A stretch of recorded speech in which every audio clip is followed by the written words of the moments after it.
Hi friends, so this next project is inspired by a MacKenzie-Childs cotton candy pumpkin that I had seen on her website for about $70, and I knew it was something that I could replicate with some items that were already in my collection. It is such a cool looking pumpkin, but definitely something that you can replicate at a much lower cost to you. So I'm going to go ahead and walk you through those steps, so let's go ahead and get started. So the materials that you're going to need for this project are going to be two main items. So of course you're going to need a pumpkin. Now this is one that I had from a previous project. If you did see my Cinderella carriage wreath pumpkin from last October, I will put a link in the description as well as a card right here so you can check that out. But you'll need a pumpkin. You will also need a frame. This is one that I got from Dollar Tree. Some pattern paper to go into the background of your frame. I'm also going to be using a variety of acrylic paints. So for that pumpkin, it looks like the colors that were used were a light pink, an orange, and a light yellow.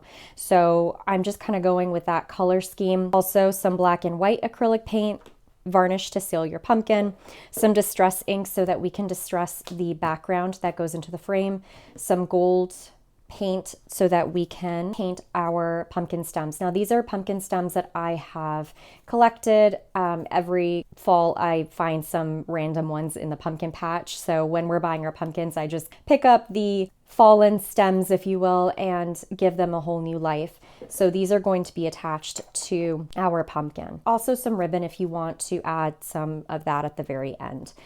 All right, so let's go ahead and get started. All right, so starting with our pumpkin. So this is just half of a pumpkin. And again, if you've seen that video I created of Cinderella's carriage wreath, this is the other half of it that I have saved for about a year now. So for this project, I'm only going to be using half of a foam pumpkin, but you can go ahead and use a full pumpkin if you want to just do the whole design on one big pumpkin. This is something that you can keep out all year round. It doesn't have to be just for Halloween specific or fall specific. It's just a really beautiful piece of decor, I think. So we're just going to base coat this with the chalk paint in sheepskin. You can use whatever chalk paint color you want. This is just to give it a base. So let's go ahead and do that.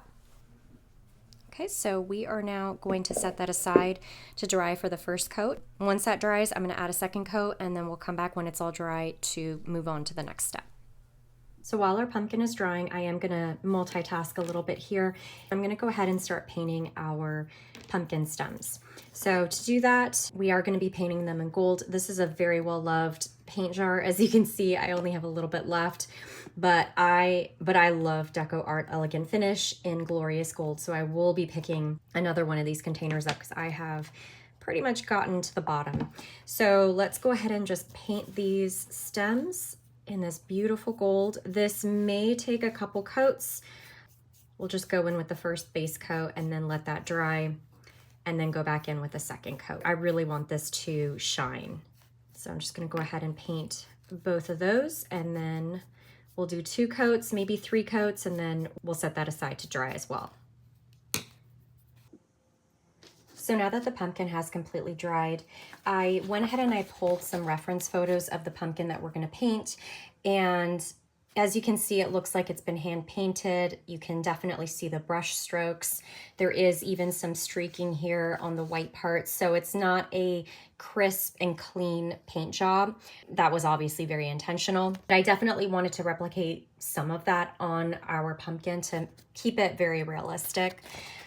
So I just looked at some of the colors here. So of course we have the pink, the orange, the blue, and it looks like the yellow. Online on the website, the yellow actually looked more of like a lime green, but this is actually an Instagram photo that I found, and you can definitely tell it's a bright yellow. So I went into my acrylic paint collection and I pulled light pink. I have jack-o'-lantern orange, island blue, and banana cream. So I just kind of pulled colors that I thought would be close enough to the image here. And then of course I have some black and white paint for the checkers at the bottom. What I went ahead and I did off camera is I just basically gave myself a guide for the paint that is going to be applied, and I basically did 1/2 and 1/2. So I have everything kind of mapped out for me. So I have yellow, pink, orange, blue, yellow, pink, orange, blue, and the order of the colors that I'm going to go in based off of the reference photo. And then of course at the bottom we just have black and white checkers, and then of course mapping out black, white, and then alternating between rows. So for the painting, I'm going to show a little bit of the painting as I'm doing it, but I think it's pretty self-explanatory just based off of the reference photos, so I don't think you need to see me paint the entire pumpkin, but I'll show a little bit, and then once I finish with that, I will let it dry. I will probably end up doing 2 to 3 coats, just depending on how well the pumpkin takes the acrylic paint. So to be safe, I would say 2 coats of each acrylic paint color. And I am not going to tape off anything. I am just going to literally freeform it with my paintbrush. And it's okay if it doesn't look perfect, because we're looking for kind of that hand painted look. I think that adds to the charm of the pumpkin as well.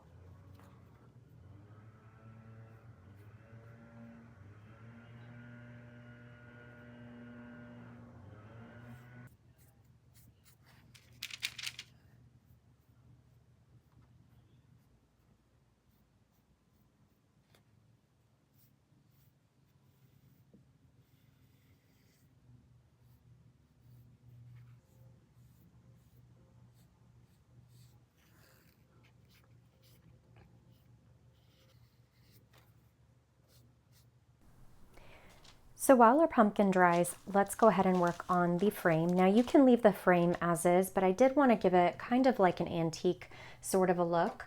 So I am going to go in with some alcohol inks. I didn't want to do black just because I thought it would be a little too harsh. So I'm just going to do a mixture of espresso and teak wood and kind of see what that gives. So I'm going to go in with the Tim Holtz espresso color. So I'm just going to put that right on my pad, and then I'm also going to go in with the Tim Holtz teak wood,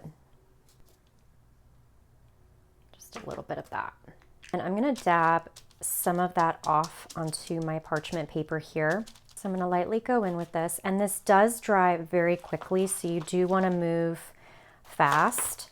So I'm just going to dab it on and then remove some of that paint, and so I'm just going to continue that all the way around the frame. And you can do this with some acrylic paint, but I prefer to use the alcohol inks just because it dries really fast and it just gives a really cool effect. I'm just going to pounce that right in to the frame. Give that a really nice kind of aged vibe. So I love how that looks. So you can continue doing that and adding as much definition as you want to your frame. And I just really like that area there where it almost looks like it's a very aged, antiqued frame. So alcohol inks are great for working on surfaces like this. And just like that, our frame is now antiqued. I really like just kind of dabbing some of the spots of alcohol ink onto an area to kind of give it more of that aged, antique look. And just really easy. It's pretty much dry now. I highly recommend using alcohol inks to distress or give kind of more of an aged look to frames or other things that you'd like. I did also want to mention that inside the frame here, I wanted to add a backdrop for our pumpkin, just so that it kind of pops a little bit and it's not just a plain black background. So out of one of my paper pads, this is by Seven Gypsies. I've had this forever, but it has all of these really cool black and white designs with a little bit of yellowing here. And I chose the Harlequin design. And essentially what I did was, with my ink blending tool, I went in with some antique linen. So I did that first and kind of got that as a base all over the paper.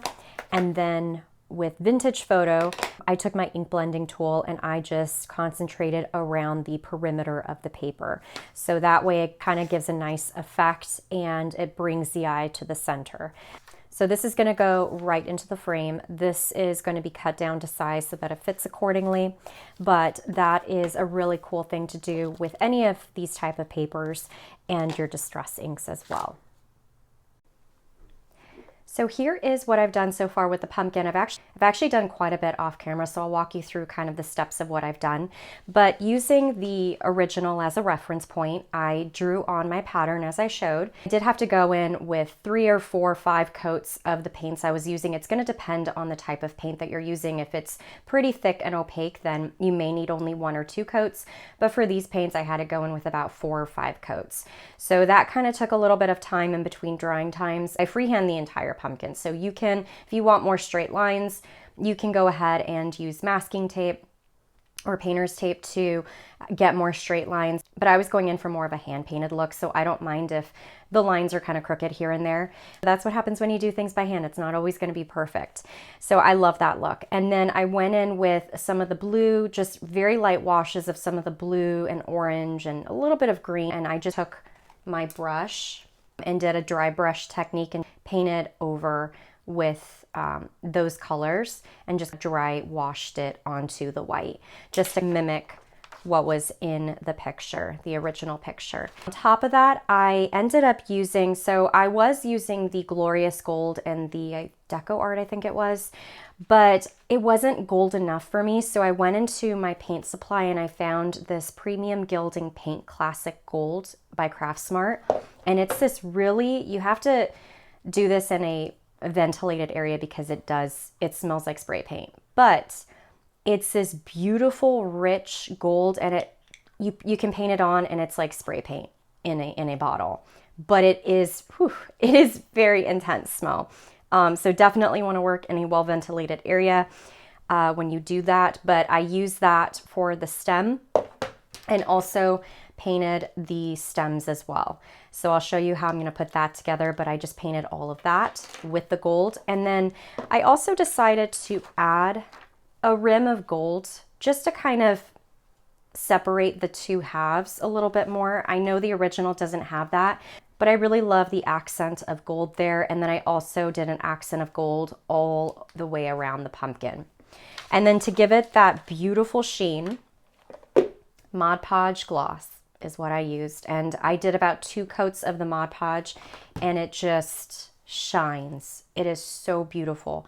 So now all that's left is actually putting everything together. The process took a little bit of time. So filming that was a little hard just because it took so long in between drying times and the amount of coats that were needed. But again, that's going to depend on the types of paint that you use. So if you use more of a thick-bodied acrylic paint, you may only need 1 coat or 2 coats. So it just depends on the paints that you're using.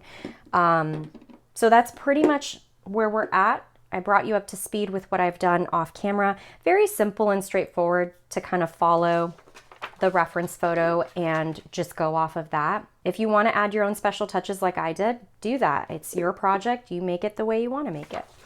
All right, so let's go ahead and continue with putting this together. So I have my frame and the backdrop already in place. So essentially what's going to happen is we're going to add the pumpkin to the front of the frame like this. So it's going to be a 3-dimensional MacKenzie-Childs inspired piece of art that you can hang up all year round. This isn't really Halloween to me. It's just a beautiful piece of art that's very colorful. I don't mind having this hanging up in my craft room all year round. Okay, so now we are going to attach our stem. So I'm actually going to attach the stem here because this is an actual pumpkin stem, as I mentioned. So it kind of looks a little wonky, but MacKenzie-Childs, her pumpkins, their stems look curvy and very whimsical. I thought this would be perfect to attach right on there. And there will be a little bit of a seam, but we are going to be covering it with some ribbons. So I made a bow so that we can attach it right on top. So you won't even see the seam. I'm going to go in and attach this with some hot glue. And then I'm going to just add that right on to the pumpkin and just hold that in place. So I've attached the real stem to the faux stem. And now I'm going to take the other real stem, and I just thought this looked kind of whimsical. So I think what I'm going to do is just have it poke from the back, just like this. So it looks like a little bit of a curlicue, and it gives a very 3-dimensional look. So I'm going to also glue this right to the back. So we're just going to hold that in place. And then from the front, this is what it looks like. Just adds this really cute, whimsical touch to it. So again, we will be covering this up with the ribbon, so you're not gonna be able to see that at all. And it's gonna look really cute. Before I glue that all down, I am going to cover this seam here. So again, I just created a bow with this black and white gingham ribbon that I had in my stash. And with that, we are just going to hot glue that right down. All right, so we have attached the bow onto the stem, so it covers the seam very nicely. So now all that's left is to attach this onto our frame. And to do that, I'm just gonna hot glue that into place.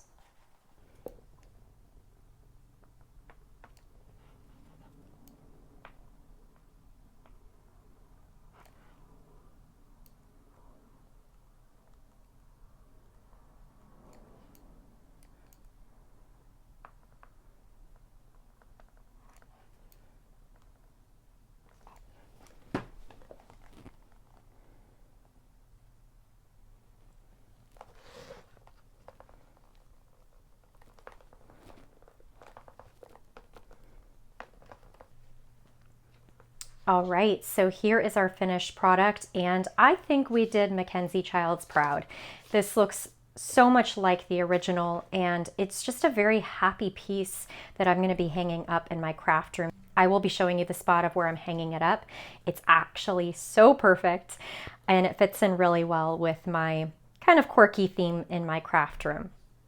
So I hope that you give this a try. Don't ever be intimidated by designer products. You can always try to DIY it, and usually you can do it for way less money than you would have spent on the original. So I adore this, and I think it turned out really well. So let me go ahead and show you where I'm going to be placing this in my room. So I decided to hang it up right next to the door of my craft room. I just thought it was perfect right above where the light switch is. It reminds me of a sconce right above the light switch, even though it's not. This is just something that I will be having in my craft room all year round. It's just a very fun, whimsical piece to look at, and it's gonna bring me a smile every time that I look at it. So I hope you all give this a try. Very easy to do, very simple materials, and the only thing that takes long is just kind of waiting in between drying coats for the paint. But other than that, very inexpensive to make, and you have something that looks like MacKenzie-Childs and nobody's gonna know otherwise. So I hope you guys enjoyed this video. Do like this video and hit the subscribe button if you enjoy content like this. And if there is a designer dupe that you would like me to do, just let me know in the comments, because I really enjoy bringing those videos to you guys. I know my previous designer dupe videos have done very well. So if that is something that you like, and there is something on the market that you kind of want to do on a budget, but you don't know how, let me know in the comments, because I will figure it out for you. So with that being said, I hope you all enjoyed this video. Happy Halloween. It is tomorrow. So I hope you all have a safe and happy Halloween. Let me know in the comments too what you're going to dress up as. I will see you in my next video. Take care. Bye.